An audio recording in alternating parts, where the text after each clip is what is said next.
তুই এরকম করে বমি করতেছিস কেন? কি হয়েছে? লক্ষণ তো ভালো মনে হইতেছে না। কি হয়েছে সত্যি করে কই? আমার মাথা ঘুরাইতেছে, বমি আইতেছে। হারামজাদি, কি করছিস তুই এটা? তোরে আমি কামে পাঠাইছিলাম, তুই আকাম কুরবাম করে কইতেছিস কাম করে। ব্যথা লাগতেছে মা। এই তুমি মায়ের সাথে এরকম করতেছো কি? তোমার মাইয়া কেমন করে বমি করতেছে, আবার কইতাছে মাথাও ঘুরাইতেছে। আমার তো মনে হয় নিশ্চয়ই কোনো জায়গায় আকাম কুকাম কইরা আইছে।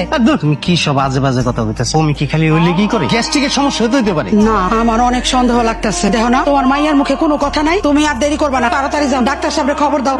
খুশি সংবাদ, আপনাদের মেয়ে মা হতে চলেছে। এসব আপনি কি কইতাছেন ডাক্তার সাহেব? যা সত্যি সেটাই বললাম। ডাক্তার এটা ঠিক হয়ে গেল, আমার তো বিশ্বাস হইতেছে না। আরে আমার মেয়ের তো এখনো বিয়ে হয় নাই, এই মাইয়া কিভাবে সন্তানের মা হয়? চুপ, একদম চুপ। আমি যখন কইছিলাম তখন তো খুব বড় বড় কথা শুনাইছো আমারে।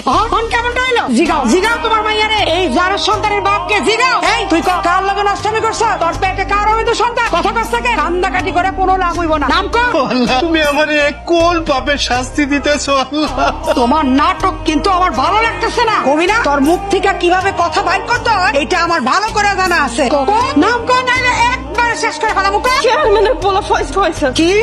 সি সি সি সি সি, তোরে চেয়ারম্যানের বাড়িতে কাম করতে পাঠাইছিলাম, আর তুই এত খারাপ মাইয়া, তুই চেয়ারম্যানের পোলার লগে ফষ্টি নষ্টি করে ব্যান্ড বাজাইছ। তোর ভাবতেও অবাক লাগতেছে, তুই এত নষ্ট হয়ে গেছ। বিশ্বাস করো মা, আমার কোনো দোষ নাই। চেয়ারম্যানের পোলা জোর করে। চেয়ারম্যান, তোমার আর তোমার পোলারে আমি দেখালো, তোমার পোলার এত বড় সাহস যে আমার মাইয়ার এত বড় সর্বনাশ করতে পারলো কেমনে? চল মা চল, আমার সাথে এক কলি চল। চেয়ারম্যান সাহেব, চেয়ারম্যান সাহেব, চেয়ারম্যান সাহেব বাড়িতে আছে? কি ব্যাপার সোনাই মিয়া, এত চিৎকার করে ডাকছো কেন? কি হয়েছে? আর দুদিন যাবত তোমার মেয়ে আসে না কেন? আমার মাইয়া কেন আসে না এটা আপনার পোলারে জিগান। আমার ছেলেকে জিজ্ঞেস করবো, আমার ছেলে কি করছে? আপনার পোলারে ডাক দেন, তার সামনে সব কথা কমু। আচ্ছা ঠিক আছে। ফয়সাল, বাবা ফয়সাল, একটু নিচে আসো তো। এই যে সোনাই মিয়া, আমার ছেলে চলে আসছে, বলো তোমার কি অভিযোগ? অভিযোগ? তাও আবার আমার নামে? কিসের অভিযোগ? ফয়সাল সাহেব, আমি প্রেগনেন্ট, আর আমার পেটে আপনার বাচ্চা।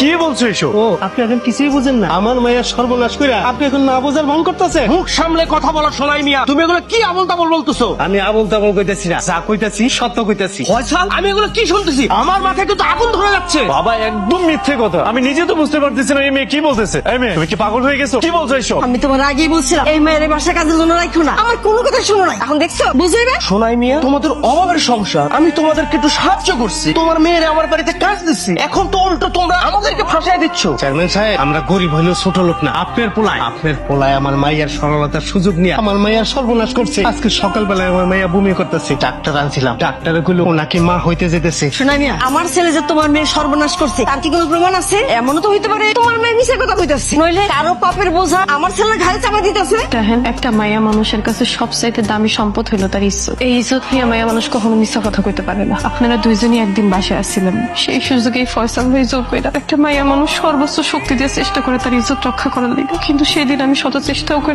রক্ষা করতে পারি না। এই মেয়ে, তোমার উদ্দেশ্য কি? তুমি এইভাবে আমাকে ফাঁসাচ্ছ কেন? বাবা মা, বিশ্বাস করো আমি কিছুই জানি না। এই মেয়েটা ইচ্ছা করে আমাকে ফাঁসানোর চেষ্টা করছে। চেয়ারম্যান সাহেব, আমার মাইয়ার নিজের ইজ্জত নিয়ে মিশা কথা কইতেছে না। আপনার কাছে অনুরোধ, আপনি এটার একটা সুষ্ঠু বিচার করবেন, আর যদি সুষ্ঠু বিচার না করেন তাহলে আমি আপনার নামে মামলা দিব। দেখো সোনাই মিয়া, তোমাকে মামলা করতে হবে না। আমার এই অপদার্থ ছেলের জন্য আমি আমার মান সম্মান নষ্ট করতে চাই না। সমাজে আমার একটা ইজ্জত আছে, আমার ছেলে যেহেতু অন্যায় করছে ওর একটা শাস্তি অবশ্যই হবে, আর ওর শাস্তি একটাই, ও তোমার মেয়েকে বিয়ে করবে।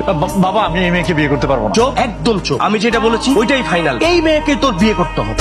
ঠিক, তুমি এত জঘন্য, এতটা নেই। আরে তোর তো আমি ভালো মেয়ে ভেবেছি, তোর প্রতি আমার ভালোবাসা কাজ করেছিল, আর তুই কিনা একটা নষ্ট মেয়ে, কার না কার সাথে নোংরামি করে পেটে বাচ্চা নিয়ে আমার ঘরে চাপিয়ে দিয়েছিস। আরে এই, তোর বিবেকে কি একটা করার জন্য পাবে না যে আমার মতো একটা মানুষের ঘরে চাপিয়ে দিতে, আমাকে ফাঁসাতে? দেখ, এখনো সময় আছে, সত্যি করে বল তোর পেটের সন্তানটা কার? আমি তো আপনারে কইলাম এই বাচ্চার বাবা আপনি।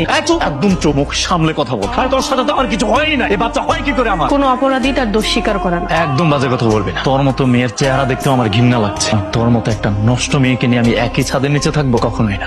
দাম বলছিস না, বেরো বেরো বেরো আমার বাসা থেকে।